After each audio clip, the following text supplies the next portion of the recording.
नमस्कार साथियों, यह कम स्पीड वाले बच्चों के लिए डिक्टेशन है जो न्यूज़पेपर से संबंधित डिक्टेशन है।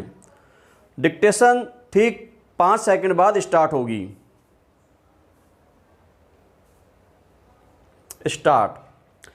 केंद्रीय परिवहन मंत्री नितिन गडकरी ने फसलों के न्यूनतम समर्थन मूल्य को बहुत ज़्यादा बताते हुए इन्हें देश की अर्थव्यवस्था के लिए बड़ा खतरा बताया है। विराम। मोटे तौर पर गडकरी बहुत नापतोल कर बोलते हैं। विराम। एक बार जो बोल देते हैं उस पर टिकते भी हैं। विराम। अन्य राजनेताओं की तरह उसका ठीकरा मीडिया के सिर फोड़ कर दूर नहीं होते, लेकिन फसलों के न्यूनतम समर्थन मूल्य को लेकर उन्होंने जो टिप्पणी की है वह कुछ हजम न होने जैसी है। विराम। आज कोरोना की वजह से सारी दुनिया की अर्थव्यवस्था बर्बादी के कगार पर है। विराम।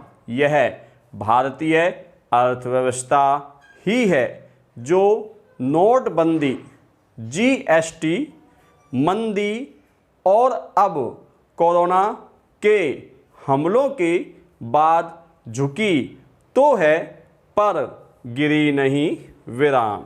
हमारी जीडीपी के नवीनतम आंकड़े इस बात के गवाह हैं कि यदि इस कठिन दौर में भारतीय अर्थव्यवस्था को किसी क्षेत्र ने धराशायी होने से बचाया है तो वह कोई और नहीं, हमारा कृषि क्षेत्र ही है। विराम। जब और सारे क्षेत्र मंदी के शिकार होकर नकारात्मक वृद्धि की ओर बढ़ रहे हैं, तब कृषि क्षेत्र ही है जिसने देश की अर्थव्यवस्था को लगभग 6% की वृद्धि दर दी है। विराम।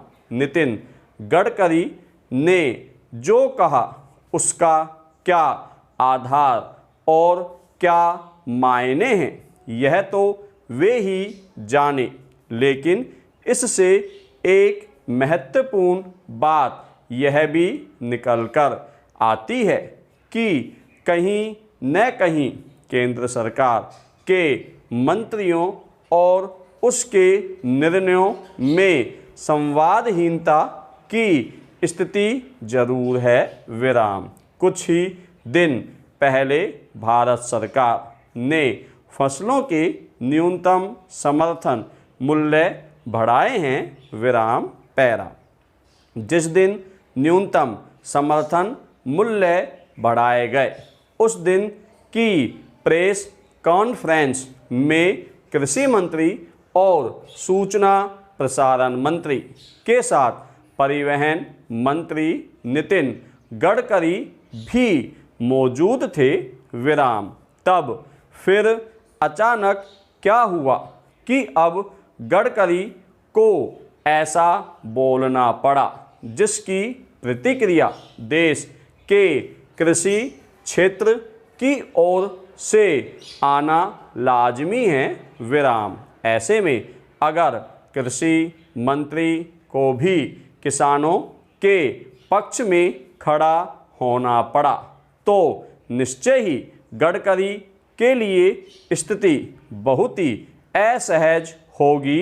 विराम। यह इसलिए भी कि भारत कृषि प्रधान देश है और औद्योगिकरण के तमाम प्रयासों के बावजूद अब भी हमारी 60 से 65% आबादी इसी क्षेत्र पर निर्भर है विराम।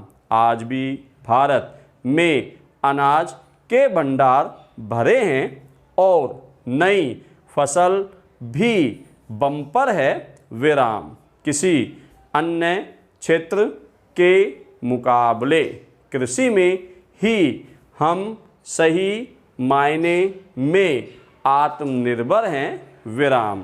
तब भले कल कारखानों के बंद होने की, मजदूरों के बेकार होने की नौबत आ जाए, लेकिन यदि सरकार अनाज के गोदाम खोल दे तो देश के किसानों की बदौलत कोई भी भूखा तो नहीं मरेगा विराम। बेहतर तो यही होगा कि गडकरी अपने बयान और उसके आधारों पर फिर विचार करे विराम। MSP के माध्यम से किसान पर कोई तोहमत थोपने के बजाय उन कारणों पर जाएं जिनसे वास्तव में हमारी अर्थव्यवस्था को खतरा है विराम। फिर चाहे वह सरकारी नीतियां हों, उनमें स्थिरता का अभाव हो, उनका खराब क्रियान्वयन हो, फालतू खर्चे हों या फिर हमारी खराब गवर्नेंस हो विराम। हालांकि कृषि का पैटर्न बदलने, कब कौन सी जिन्स कितनी बोई जाए, यह अच्छे से तय करने जैसे उनके सुझाव जरूर विचारणीय हैं विराम। धन्यवाद साथियों।